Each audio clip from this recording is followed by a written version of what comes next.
Hello and welcome to the Cuppa Cupboard Live. My name is Matt Gonsalves and thank you so much for joining us today.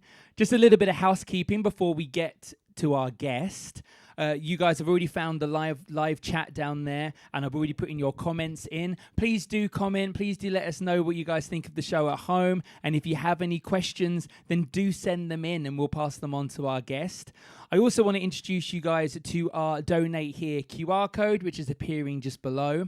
As you all know, theatres have been closed over the pandemic, and a lot of our guests who come on haven't had a chance to do what they normally do. So if you feel so inclined, please do scan the PR code. It takes us to your our GoFundMe page, and you'll be able to leave a little donation there, just if you fancy, it's helping to support not only the guests, but also the MDs who make the backing tracks and do all the mixing and the mastering for us as well. So without any further ado, I'm going to introduce my guest for tonight, who is the amazing Jenny Fitzpatrick. Here she is in the studio. Hello. How are you doing? You okay? I'm really good. I'm really happy to be here. Oh, thank you very much for travelling in. It's all right. It's nice to have company. Yeah, I know. And the thing is as well, what I should point out is that, so Jenny actually knows Richard Anderson, who's one of our amazing MDs who does our backing tracks. I do. And we didn't actually meet before this. I know. Did This we? is the first time in this whole event. Yeah. Yeah. So Jenny very graciously said, I'll come on. And so she's come and she's recorded her song. She's doing a live stream. So thank you so much for trusting. Oh, not at all. I've seen it. Well, I love Richard. And I've seen some of the lives that you've done before with some of my friends. And it's been lovely. It's been great. The videos look really good. Yeah. Well, you will see the maestro's hands later on in one of our videos. He does play a little piano solo in one of Jenny's songs later. So you can look forward to seeing that. But how have you been, Jenny? What have you been up to over this pandemic? Yeah, I've been all right. The same as everyone. I think we all know it's hit our industry so hard. And I think the thing that's been so lovely for me, I think, is that not even just for me, is the sense that a lot of the new producers have been quite up and coming over the pandemic. And I've been lucky enough to do some of the work that's been happening. So I did a show last summer during the pandemic, and we did The World Goes Round at the Barn Theatre. Amazing. And the work that they did over the pandemic was just inspiring. It really was. They managed to create a festival, all outdoors and everything, at a point when we didn't know if it was going to be able to happen.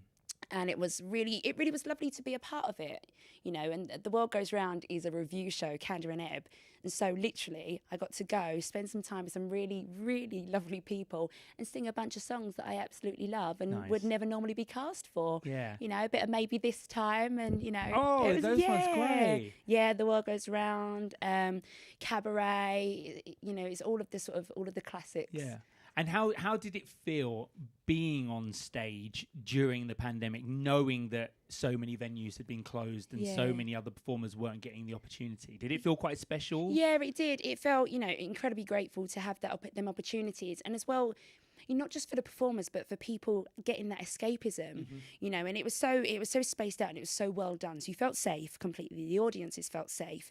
And the amount of warmth and love that they just gave to all of the performers throughout that whole festival. And, we went and saw some shows as well whilst we were there. And it's in Cirencester, I should point out.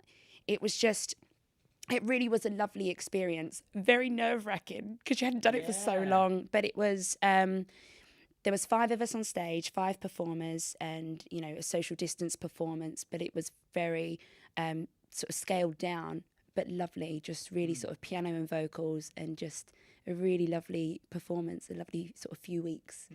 Now, you didn't just do live stuff, did you? You also actually, as most of us have had to do during this pandemic, did some streaming performances as well. Do you want to tell us about that? What did you do? Yeah, so I did the Godspell 50th anniversary concert, which was... It was amazing. It's the first time I've ever done something like that. I'm not the most technical person in the world. And we've all had to learn. Yeah, we've all had to learn a bit. I didn't know how to do any of this before the pandemic. No way. I literally didn't even know how to turn a camera on before the pandemic. And, you just had to adapt, don't you? It's brilliant. It's absolutely brilliant. And that's what was so lovely is you were seeing these producers just really work with what they had, the situation we were being given, and just took it forward. They moved with what was going on, and they gave us these lovely opportunities to still perform and still do what we do, you know, albeit sort of behind a camera, but still giving that performance to everyone sort of in the world and stuff like that, in the country and stuff. So you did Godspell, but you were having to record it at home? Yeah. And Well, then someone edited it together? yeah, Or? yeah. So basically we'd have like a rehearsal and a meeting with our director was Michael Strassen, and we'd talk about the type of vision that we wanted to do.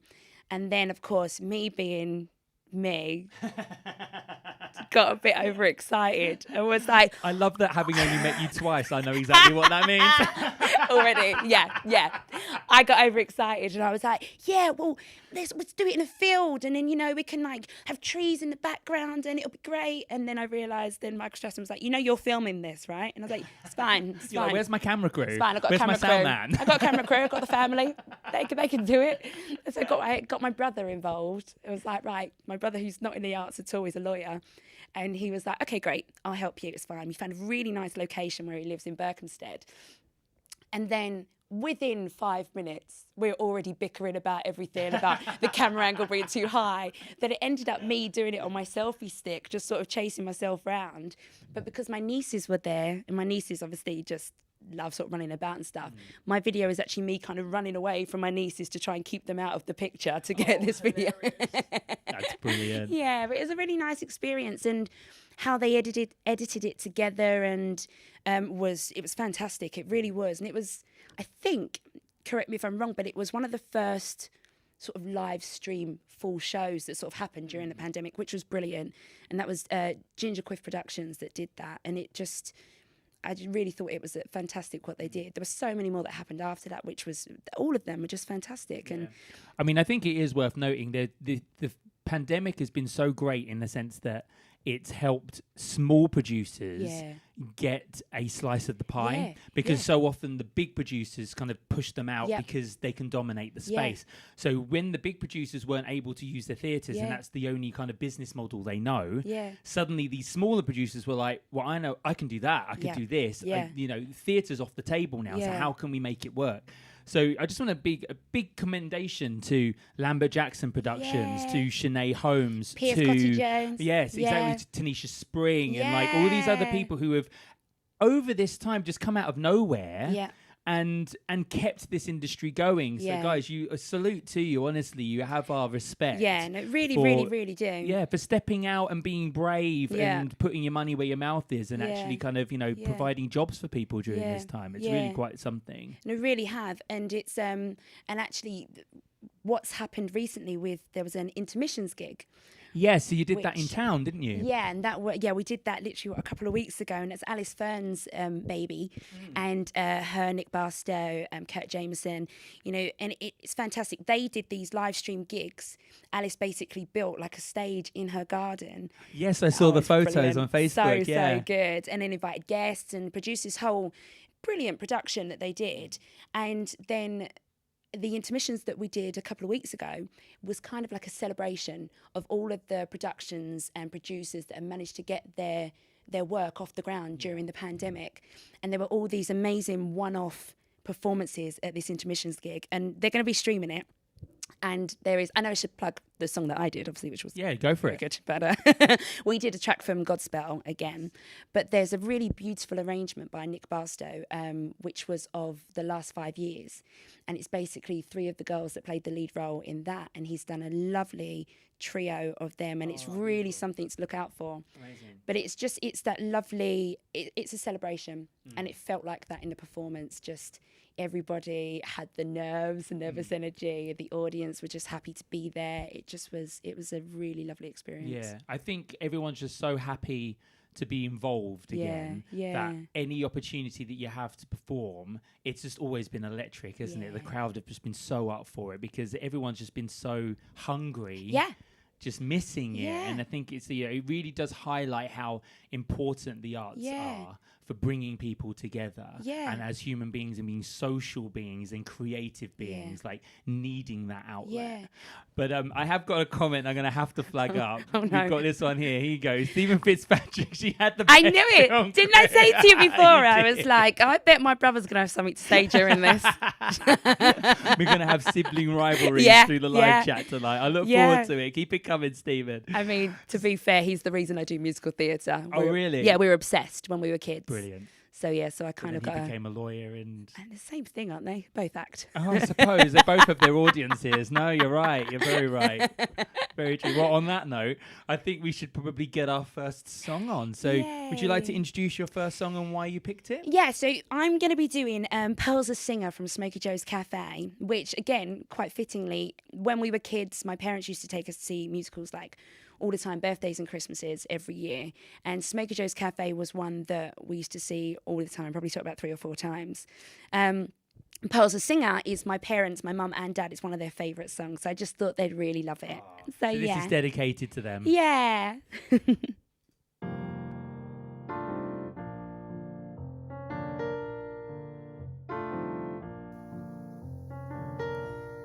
Pearl's a singer. She stands up when she plays the piano in a nightclub. Pearl's a singer. She sings songs for the lost and the lonely. Her job is entertaining folks, singing songs and telling jokes in a nightclub. Pearl's a singer, and they say that she once was a winner in a contest. Pearl's a singer, and they say that she once cut a record. They played it for a week or so on the local radio. It never made it. She wanted to be Betty Grable, but now she sits there at her beer-stained table, dreaming of the things she never got to do, all those things which never came true. Pearl's a singer. She stands up when she plays the piano in a nightclub. Pearl's a singer. She sings songs for the lost and the lonely. Her job's entertaining folks, singing songs and telling jokes in a night club.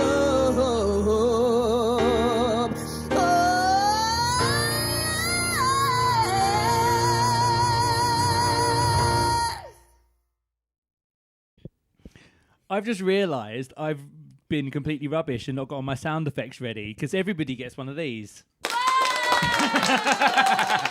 And I just realised I didn't have the window open. I'm really sorry. It was a bit of delayed applause there. The crowd was still making up their minds. They weren't sure what I thought then, were they?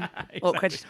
Well, I mean, our audience know exactly what they think. There you go. Look, sang Jenny, sang. Look, there you go. Wow, amazing. Love songs with stories. Jenny can sing. Clap, clap, clap, clap, clap, clap, clap, clap, clap. Getting lots of love for you there in the live chat. Now, obviously, you've got a CV as long as my arm.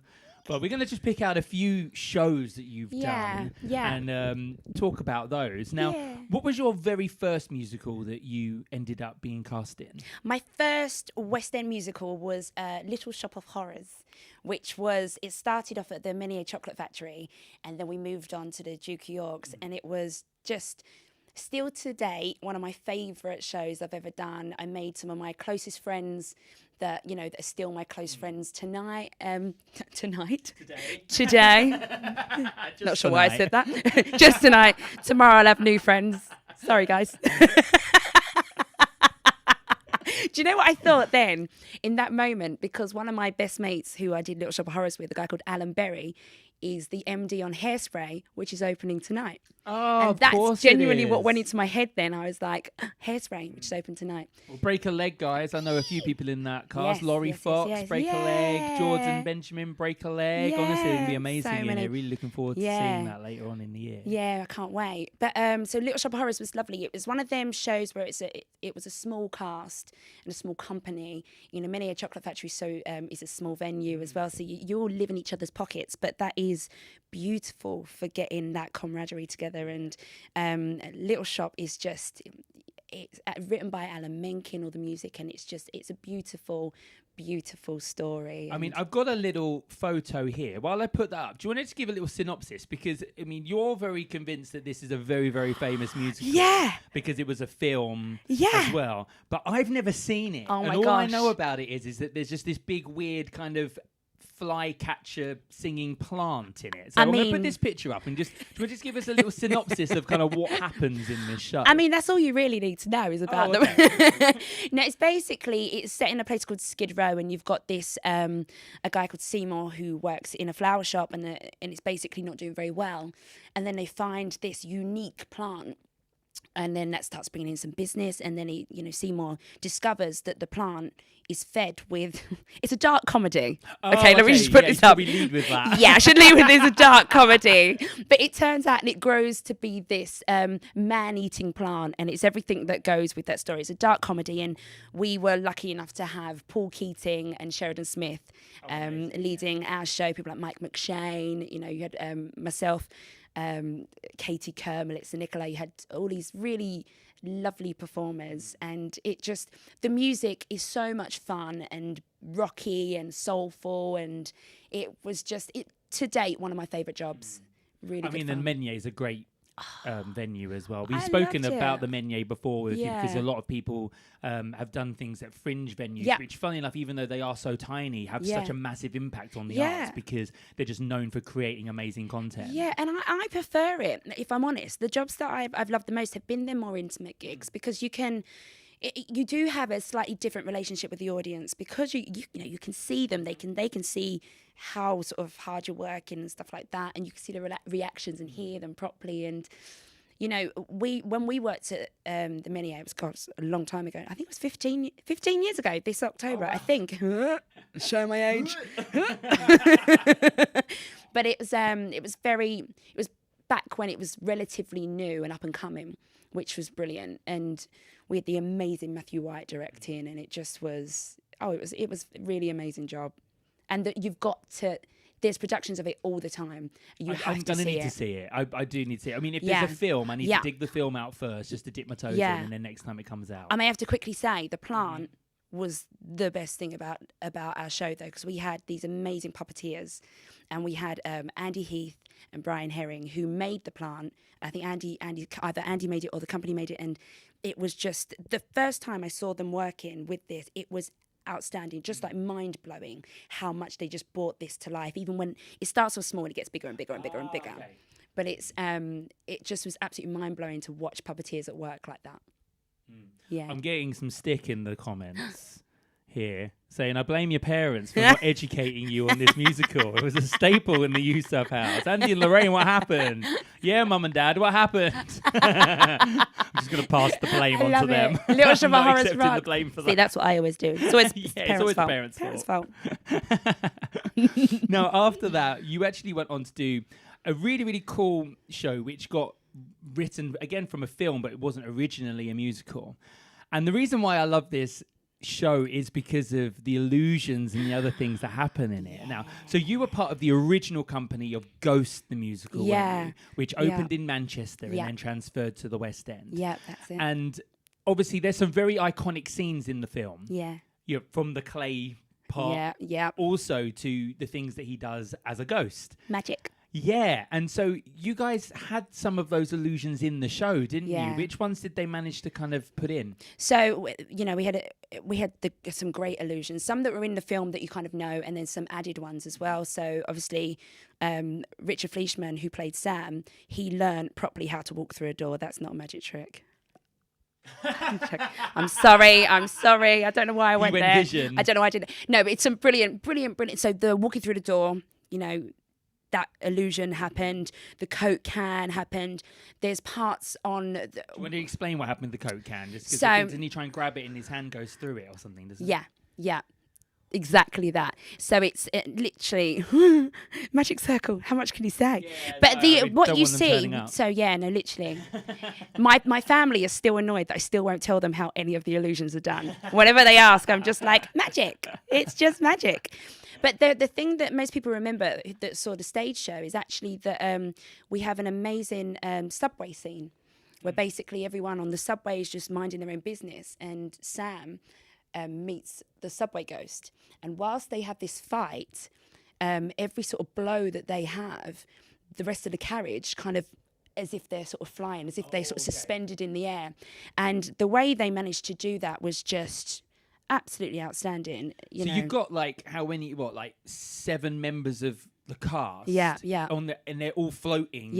In different directions. Yeah. That just sounds like a logistical nightmare. First. I mean, it should be, but it was so perfectly choreographed. All of that, and so that bit specifically was choreographed by Liam Steele. He's an amazing sort of choreographer and movement director as well. The rest of the show was Ashley Wallam, who was Greatest Showman and everything like that. But it was just, and Paul Kiev, I should say, is the man behind all of the illusions. And it just, even, I think we were having a little chat earlier on, Ghost is one of the shows that when I wasn't on stage, I would go downstairs, stand by the side of the stage and watch as a fan, just because I was in awe of the work and the illusions and what was being created. Because the music was done by the Eurythmics for that. Yeah, it was Dave Stewart, Yeah. Dave Stewart, Glenn Ballard. They did that. They did all the music for that, and it was lovely being around for the creation of that. Sort of witnessing it all happen and witnessing, Casey Levy sort of just ridiculous, absolutely insane. There's videos of her singing Frozen, Elsa, and it's just so easy for her. Yeah, and it was, again, that was one of the shows that very tight company. It was a very, very, very long technical process, it was a 3-month tech. Well, it would be. You've got everyone floating. We learned how to float and everything. But it's a 3-month tech, and it was, Matthew Watchers directed it. And so, he's very particular in a great way. But that brought us all really close together again. And I believe we were led by 4 amazing, lovely people, Sharon D. Clark. Yeah, I was going to say, we've got a little photo of you here with Sharon. Yeah, Sharon and Lisa. There, Lisa Davina Phillip. Yeah, God, it was such a fun show, and it was such a fun trio that we got to do. Well, I remember when I was looking you up on Wikipedia and stuff, there was a few critic moments saying about how they loved you guys as the assistants and how it really brought the comedy out of the piece, because obviously it's quite a depressing show in the sense it deals emotional, with death, it deals with grief, it deals with all these kind of quite heavy subjects. So being that little ray of sunshine to break up the darkness kind of is always nice, isn't it? It was kind of lovely. playing that part. It was great, and Sharon was just, she's just insane. She's ridiculous. I mean, she is ridiculous. And I was a fan of her before the show, and then working with her, she was an absolutely amazing mentor, still to this day, to be fair. And I just feel really privileged to be able to work with her, and actually everyone in the company. Again, it was a nice company. I saw her in a cafe. Yeah. I was just too nervous to go and say hello. Should have done. So she was eating her lunch. I and love I it. was like, oh my gosh, Just kind of kept on walking and just kind of like avoided it. I was like, Hey. hi, big fan. She's so chilled out. She'd have loved it. Oh, dude. So after Ghost, you then went on and did a little stint as Sister Act as well. We've got a photo there of you doing I your love moves, it. showing a bit of ankle. So much fun. So much fun. Jodie Jacobs at the side there. Oh, No, it you was were so much Dolores fun. in that, I weren't you? was, yeah. How was that? Like, because again, it's a role where, it was created by Whoopi Yeah, Goldberg. yeah. There's such a prestige around it Yeah. in terms of like people going, I know this Yeah. inside out, Yeah. and I'm coming because I like it. And Yeah. did you feel a bit of pressure to deliver on that? I think the one thing that I kind of learned from the job before as well, because again, so even when we did Ghost, obviously it was another sort of Whoopi Goldberg part. And it was one of them things that there's going to be iconic moments that the audience want to see. So you want to sort of hit them moments, but at the same time, it's important to try and make it your own. It's important to not do a copycat performance because you're never gonna be that person. And so what I tried to do, I didn't watch it again. Once I heard I was doing it, I was like, right, I'm not going to watch the film. I'm not going to do anything like that and just try and actually, because obviously the script is slightly different from the film. It is. It's very as well. different, yeah. So it's that thing of going, okay, what can I take from the script? What can I take from what I already know? And then put in your own sort of take on it. And I hope, that was good enough, but I enjoyed doing it a lot.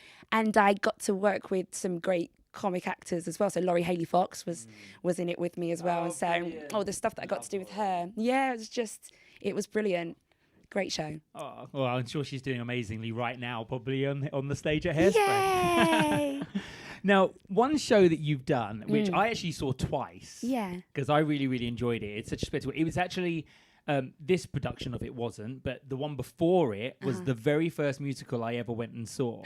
And that was at the Palladium, when it was at the Palladium. It's called Oliver, which is probably a Oliver. British institution, really, isn't it? It's on every Christmas. Oh, God, yeah. And you were the rose. I was the rose seller. Yeah, so I I've was got a the little rose seller. photo of you here with you go, I handing love out your it. roses. Oh, I do. I did love this show. It's funny how, because obviously it's an ensemble part, but it's such an iconic part Yeah, because everybody knows. When you say I was the rose seller in Oliver, everyone knows exactly who you're talking about. Yeah. Cameron McIntosh has got a real sort of love for that part. And so it's the way he sort of does it is, the way he sort of wanted it to be. It's Rupert Gould that directed this production. Is a real sort of moment, which is lovely. It's lovely for all the sellers in that point. And, it's a real sort of stripped back musically, and it's just very much all about the four voices. And then sort of Oliver's voice sort of comes piercing through. But it was just a lovely moment. And I got to sort of walk around this sort of the front of the stage. Yeah, which there's like they a built out. gangway with the Yeah. orchestra in the middle, weren't they? Yeah. You kind of walked around on like a catwalk. Yeah, that's it. And every Strutting, time, like strutting Nicki around, Minaj. trying not to do that. Trying to just, that was the worst strut ever. What was that? What did I just do? Ridiculed forever. No, but it was, but I do have to say one time, which if my dad's watching, he'll remember this. So you've obviously in Drury Lane, you've got the boxes on the side and stuff. And so whenever any of us had a family and they would put them in the boxes, and you do this lovely sort of being like real sort of control, sort of delivering these roses and everything. And this one time, my lovely aunt who was in the box literally just got very excited that we were as close as we were to the audience, like leaning out of the box, like, hiya! I'm like, where do I look? Hi, Jenny. Can I have a rose? Yeah. Do you want to give me one? Oh, it's brilliant trying to stay in character. Oh, it's so nice when family are there to support you, I love isn't it. it? I love it. That's great. Now, the thing that was amazing about Oliver was obviously just the spectacle of the thing. Because the Drury Lane Theatre is huge. Yeah. And your sets in that production were just absolutely incredible. Absolutely epic. How did it feel walking out on that stage the first time when you were doing your tech runs and seeing, 7 rows of houses going back on the stage? Yeah, it literally was things in every direction. It was so deep. And then you had levels of like bridges and townhouses and everything coming up. And it just was, at this point of my career, this was the biggest budget production I'd ever done, and it was huge. It was huge, and it was, off the back of the TV program as well. Of We probably should say that, shouldn't we? Yeah, finding Nancy, which we had lovely Jodie Prenger, who was fantastic, and it was a spectacle even for us on stage. But it was a whole world. Our world was there, and it was it was brilliant. And it was such a big cast as well that it filled it. Well, speaking of cast, you actually got to work with some very famous people in this show as well, didn't you? Do you want to do a bit of name dropping for us? Go on. The lovely Rowan Atkinson. I saw Rowan as well. It my gosh. It was brilliant. What a legend. Just an absolute legend. Amazing with the kids. You know, the kids were less starstruck than us adults. I think we were talking about this last time with Greg, because he did a movie when he was like 11, and with Julie Walters, and just did not appreciate it's brilliant it at all because he's 11. Yeah. So I'm sure the kids probably had the same thing. It was like, well, who's this old guy? Yeah. Oh, that guy from the cartoon, Mr. Bean. And it's like, it's true. It's true. But it's like, to be fair, some of the kids had bigger CVs than we did. They're like, I've just finished working with Sean Bean. Aren't you 8? Yes. Oh dear. But it was lovely because that naivety and lovely innocence from the kids was brilliant with Rowan, and Rowan was fantastic with them, you know. So it was just, our little nipper at one point, I remember just sort of went up to him, kind of tugged on his jacket one time, was just like, Rowan, I've got an idea. Rowan, very lovely, was just like, okay, what? And he just gave him this joke, which Rowan was like, brilliant, thank you. Kept it for the whole run. It worked. So tell me, is this 8-year-old was giving comedy tips to Rowan Atkinson? Yes, exactly that. I mean, if you ever wanted an example of not knowing who you're talking to, I think that was it. Oh, it was brilliant. It was so brilliant. And again, it was such a lovely. There's something about when you've got kids in a show as well, that it just brings that warmth and family vibe anyway. And it was lovely. The whole company, the stage management, the musicians, everything. And that moment, I think most people were in the room at that day, and it was just such a lovely, warm moment. And how Rowan dealt with it was brilliant. And just, it kind of brought everyone even closer together. Well, it had this kind of like, when I saw Rowan do it, it had a slight Mr. Bean vibe to it. Yeah. There was little mannerisms, particularly where like he gets his treasure out the floor, and then he kind of did a little... Oh, I love it. The audience, Mr. Bean wrist split they want it though, don't they, the audience? No, definitely. Yeah. Was that intentionally? Because obviously Rowan's an amazing actor. He doesn't do Mr. Bean all the time. He's done loads of other roles as well. Were they kind of... Did they want those nods in there? Yeah. Did they ask for them? Yeah, so we had, we were lucky we had quite a few really talented comedians come and join us at different stages of the contract. And so Russ Abbott, Omar Jalili, when I was there. And each of them had like a little nod to what they're sort of known for, I should say, and which is great. Only like a small element of the production, but it was just a little moment and the audience would go crazy for it. But it was, they had that, and then they had it was because they were so well known, it was a tough part to cover for our covers, but we had some phenomenal covers as well. So it was a fantastic production to be a part of, and just the extreme nature of how big it was, and a sold out show like every single day. I think because of Rowan, it was not, I don't mean just because of Rowan, but Rowan's name. It had a lot of pull. It had a lot of pull to it, Yeah, it was lovely. And Jodie, what Jodie did with the production as well was brilliant. She's just such a warm, loving character, and she has that energy in her everyday life. So it was great. It was really good. So you guys, I mean, the opening numbers, Food Glorious Food, a lot of kids on stage. Yeah, I wasn't in that bit, luckily. A lot of kids. Not luckily. The true colours coming out now. So there was a lot of kids on stage, obviously doing that first number, and then you've got Fagin's gang, who are like the main, not the main kids, but the central kids who kind of stay for the whole show. Yeah. I mean, the kids were brilliant, absolutely brilliant. What was it like working with kind of like kids who are, as you say, so talented and kind of precocious and kind of just taking it in their stride? Brilliant. And it was one of them things that you could see in all of the teams, that you had 3 teams of kids, so they can't work every night.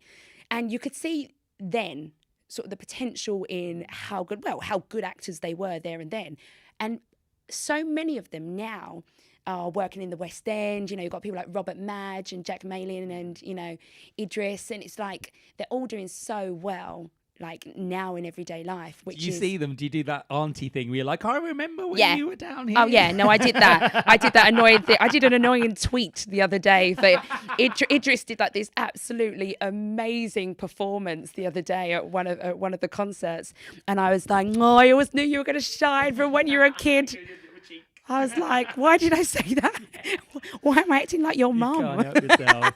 But you just get so proud because you knew them when they were so young. Yeah. But it's just, you know, it just shows they were just brilliant. They were brilliant then, they're brilliant now, and it's I mean, having mentioned Robert Madge, he's got a great video on Twitter of so him. funny. It's called Out of Time Glinda, and he basically sings the entrances songs of Glinda from Wicked, but as if the person doesn't know when they're supposed to come in. And Kristen Chenoweth actually replied to it and was like, this is amazing, I love you. And like, to get a tweet from Kristen Chenoweth, having just put a video up, just, you know, bored one day and went, I'm just going to record a spoof and put it up. Like, it is brilliant. I mean, it is very funny. He's a comedy genius. Oh, it's brilliant. Absolutely he is hilarious. amazing. Absolutely amazing. And again, it kind of goes to that thing. I don't know if it was before the pandemic, but the pandemic almost gave a platform for people to shine a bit more, like through social media as well. I know social media is a huge thing, but for musical theatre performers, you know, I guess that wasn't so much of a platform then. Now it kind of is for kind of people. Particularly more in a performative way as well, because before it was just kind of keeping people updated on what you're up to or putting a photo up every now and then. But obviously, social media is kind of the main platform that people are able to perform on now. So it's turned into the stage. Yeah, exactly. Which, you know, that we now tread. Yeah, which I'm rubbish at social media. Well, we'll try and get you some more followers at the end of this, shall we? I think it's time for another song. Okay, Do you want to introduce our next song? Yeah, so, which will probably, I'm quite influenced by a certain performer from Tina Turner. And so this song is not actually in the show, but it's a song called Help, originally done by the Beatles. And I just absolutely love Tina's version. So this is my take of Tina's version. Take of the Beatles my song. take of Tina's take of John Lennon's take of Help. Thank you.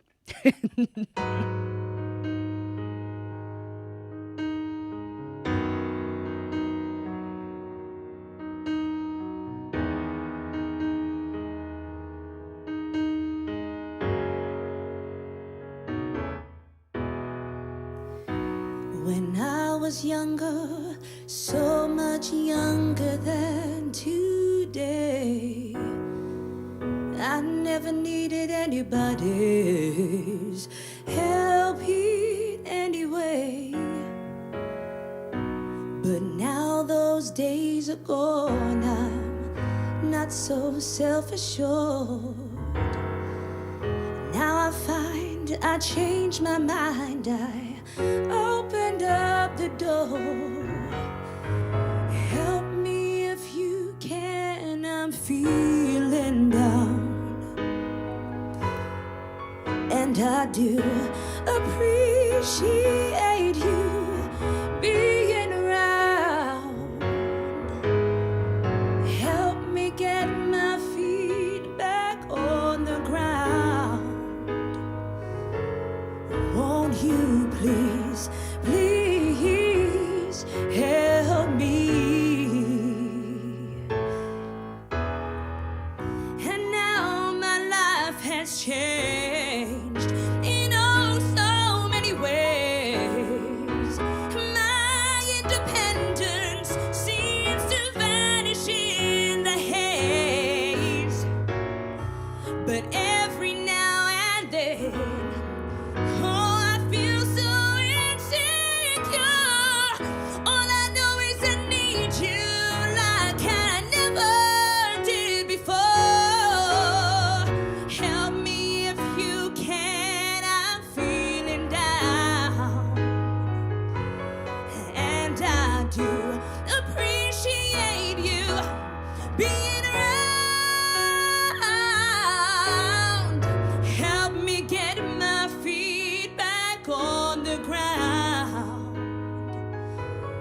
won't you please, please help me?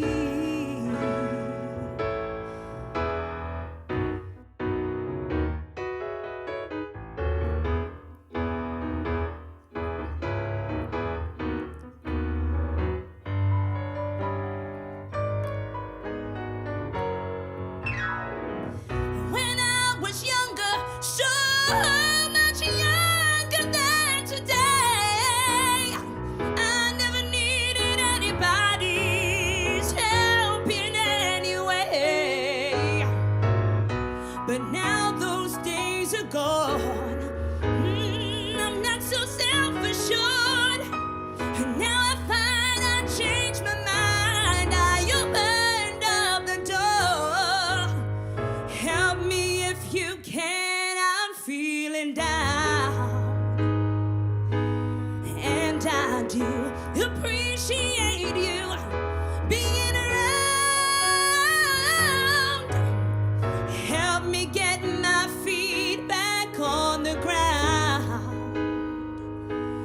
Won't you please, please help me?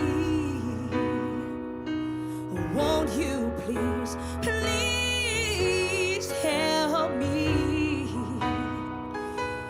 Won't you please, please?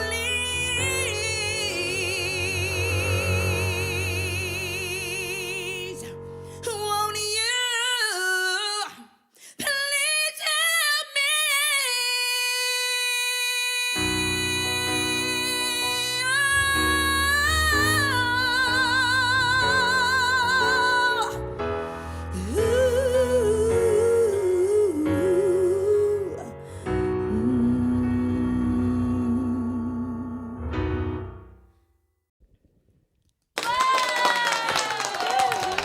Yes.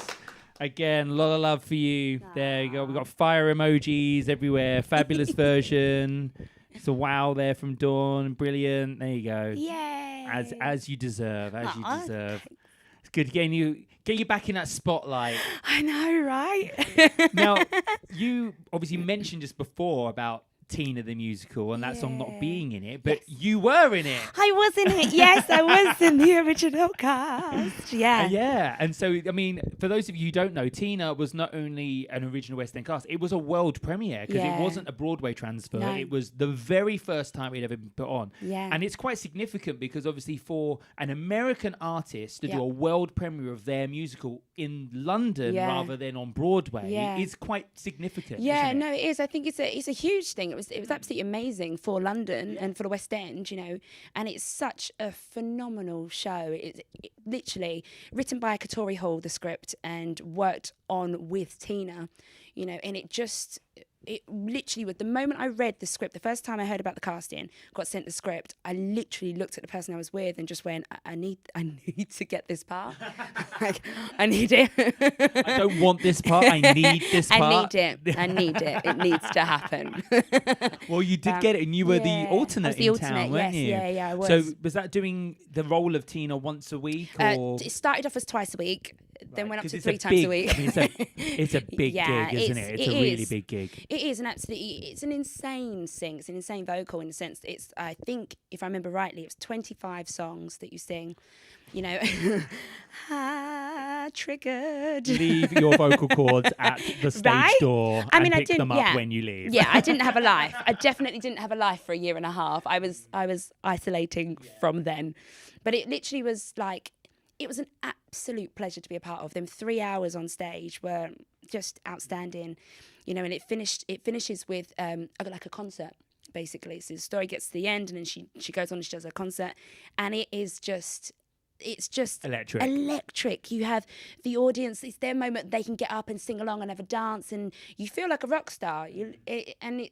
It was an absolute You look joy. like one as well, with the big wig and the tassel dress. They And did it so well, every department, and they literally made every single costume exactly how it was for Tina. Tina had a say in absolutely everything. There were so many phone calls with her. She'd come and talk to us. Well, I was going to ask, because obviously normally when somebody's having something biographical made, they are quite hands-on and get involved. Yeah. So you actually got to not only meet Tina, but actually work with her in the rehearsal. Did she came to the rehearsal room? She came to the rehearsal room a few times, and she'd give us all a talk, and then she would go away and work with the choreographers, and then come back. Choreographers would come back and give us the notes that Tina had sort of given, and she was absolutely fantastic. When she first saw the show, she came and sat with us all on stage, and just was so gracious and open, and just talked to everybody. She had time for absolutely every single person in that room, and just, you know, they say you should never meet your idols, don't they? But with her, it just made it better. So when much she better. first walked in, what kind of went through your head? Were you like, oh my God? Yeah, Was the that literally it? the first time that we saw her was before we'd done it was in the rehearsal room, and we knew that she was coming in, and so I had so much nervous energy, and she individually met every single person. Is that meeting the Queen? Yeah, it really was, and I wasn't going to speak at one point. I was just going to go hi and carry on going. Yeah, and then literally Cobner, who played Ike, Cobner Holbrook, used to always be like, no. And it was, which is great because, that she's been my idol for years, you know, ever since my parents used to love Tina and rock soul and all of that. That's what I grew up on.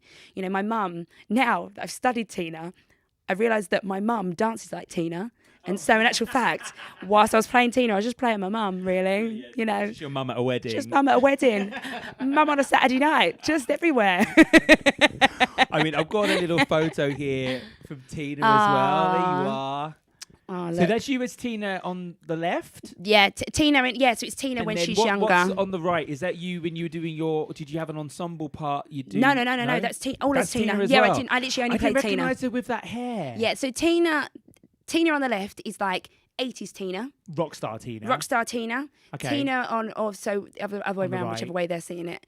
So Tina with the straight hair basically is that's actually in the casinos just before she sort of gets her big break. Right, okay. So basically that image is the What's Love Got to Do with It? You know, that's when Right. she developed that image.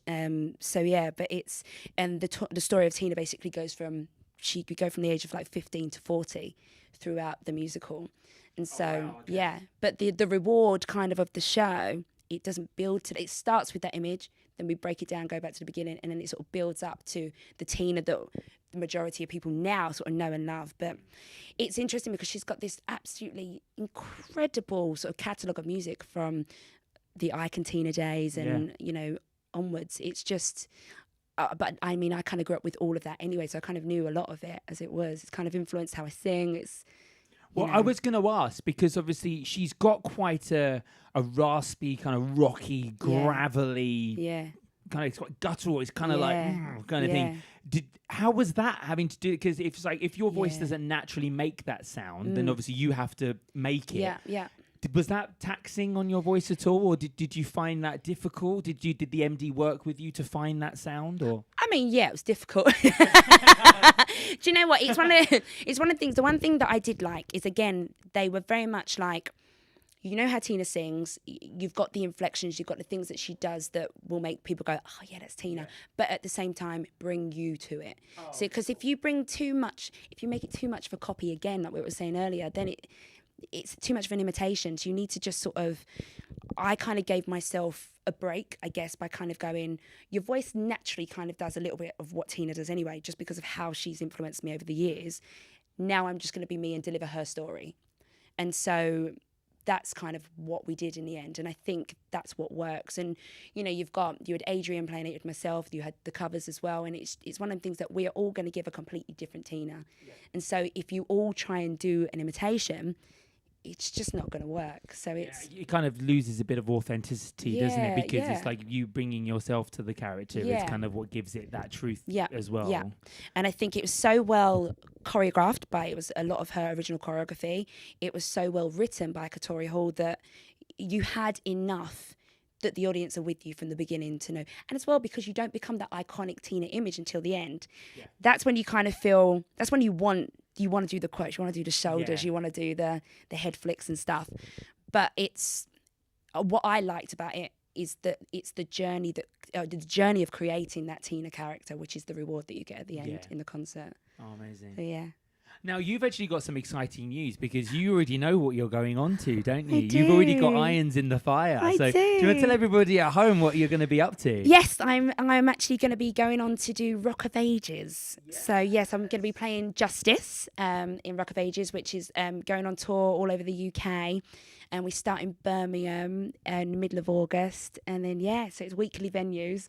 Oh, haven't been on tour in a while. Yeah, how's it feel being back in the rehearsal room and back kind of learning material? And like, does it feel strange? Because the pandemic's made a lot of things that aren't normal or are normal feel not normal. Yeah, well, I mean, I haven't started rehearsals for Rock of Ages yet. Oh, okay. So, but in other rehearsal things, it's interesting, like rehearsing with the masks on and stuff like that. Normally, what's been happening is you have the mask on until you're up on the stage. It's constant testing to make sure everybody is negative, and it feels like they've done their homework everywhere that you're going. Even the audition process, you could tell it was safely done.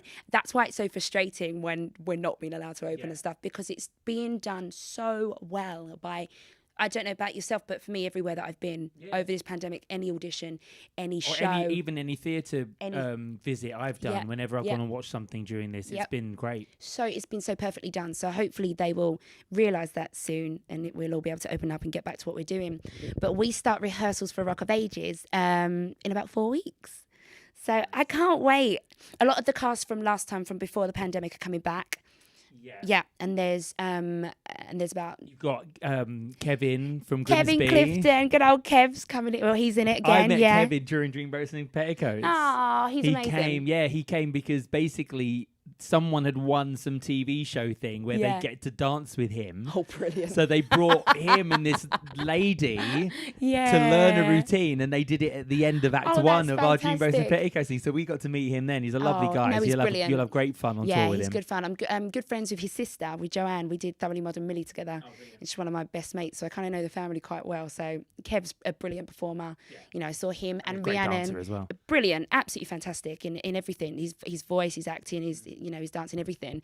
Him, Rhiannon Chesterman, Luke Walsh. There's like a few of the originals are still coming back. His twin brother was in Dreamboats with me. Damien, really? Yeah. Oh, well, they're great, and I've only kind of met a few of them at the photo shoot that we did a couple of weeks ago. So I'm really looking forward to it. It's such a fun show. It's a really, really fun show. And if you love Bon Jovi and Twisted Sister and all these kind of massive 80s big hair rock hits, then it's definitely going to be a show for you. I mean, we actually spoke a little bit at Rock of Ages in our second week with Cameron Sharp, who came on, and he was a Rock of Ages alumni from the West End when it opened. Course.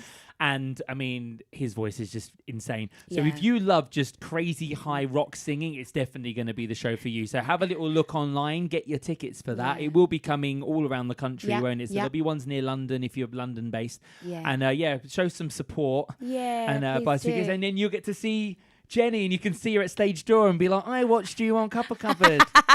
I know all about your life. You're the crazy one on Cuppa Cupboard. Exactly that. Well, before we wrap up and go, so we just put your pluggables up so people can see where they can keep in touch with you as well. So you've got it up there. There you go. Jenny T Fitz. That's your Twitter and your... Twitter and Instagram. So there you go, guys. You can follow if you'd like some more tour news or to see how Jenny is getting on in rehearsals, because you're going to get better at social media, aren't you? And you're going to post about it. I know. They're quite a social media show. I'm going to have to learn. You're going to have to get on it. Do you know, I do it, but I'm just a bit rubbish. I'm a bit like, I'll do that. I'll do that in a week or so. I think most of us are, to be honest. You post and you go, well, only 5 people looked at it. So what was the point? Maybe that's just me. All right, so thank you guys so much for watching. You can see our donating QR code is still there. If you'd like to give a little something towards supporting those who contribute to this stream, anything will be much appreciated. If you can't get the QR code working, like me, if you're technologically kind of not as good, there is actually a link to the GoFundMe in the video description, and there's also a PayPal link where you can give over PayPal as well. And anything that comes in will be divided up between Jenny and the people who also do the backing tracks as well. It's just to kind of show some appreciation for all of the hard work and the skills that these people offer to something that you got entertainment-wise completely for free in your homes. So today we're actually wrapping up with something slightly different. I actually did 2 gigs over the weekend. We were down in Southampton FC in the big St Mary's Stadium doing Queen with Ricardo Alfonso. I love Ricardo. We did an evening of Queen. So I've actually put together just a little vlog, and you guys can see our sound check and a little bit of the audience, and we're going to finish with this. But before we do that, thank you very much to Jenny for coming in. Thank you for having me. Oh, it's been an absolute pleasure. It's been so great. much fun having you on. And we will finish with this one, and we will see you next time on the 5th of July, where I have Cleve September coming in. Oh, lovely. Yeah. Olivier nominated Hamilton star Cleve September, and also In the Heights, which has just come out in the cinemas. Go and see it. He was in that as well. So we'll be talking In the Heights and Hamilton, and we'll see you then. But I'm going to stop talking now, and I'm going to play the video. So here's the video. We'll see you next time. Bye. So today we are heading down to Southampton for an evening of Queen. We're going to be doing a big Queen concert at Southampton Football Stadium. And it's looking a little bit grey and overcast right now. Hopefully the weather holds out. But normally the crowds are really, really cool. They're always up for it. Cotton seems to be slightly less excited about today's events. I think she's worried that she's going in the car. So just arrived in Southampton, looking at the huge stadium that we're going to be performing in today. It is still socially distanced, unfortunately, because the restrictions haven't been lifted as we thought they would, but thankfully we can still go ahead, which we're very, very grateful for. So now I've just got to find out how I get in the place.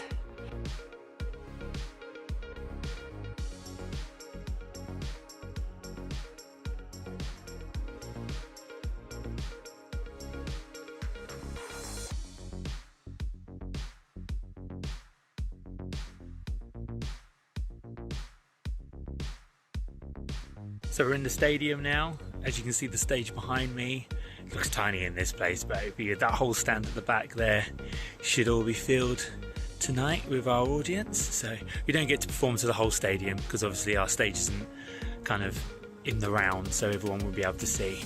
But yeah, very excited to see everybody up there waving their hands and clapping along.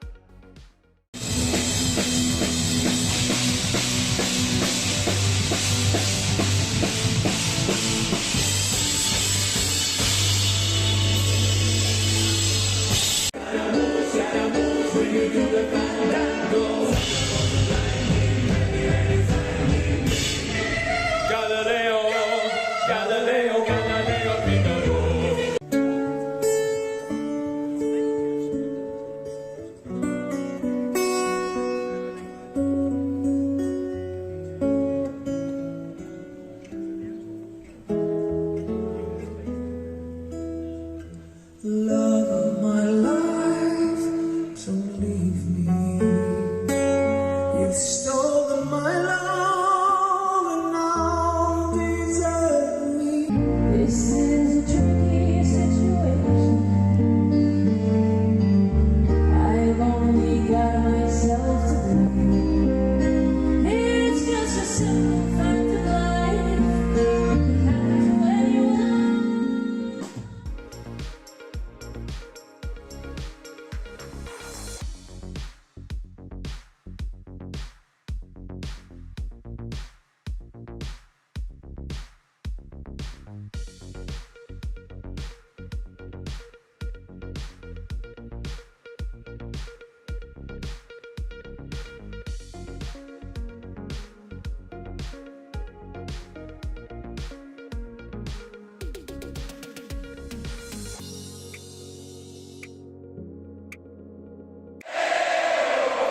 Leo, Leo, Leo, Leo.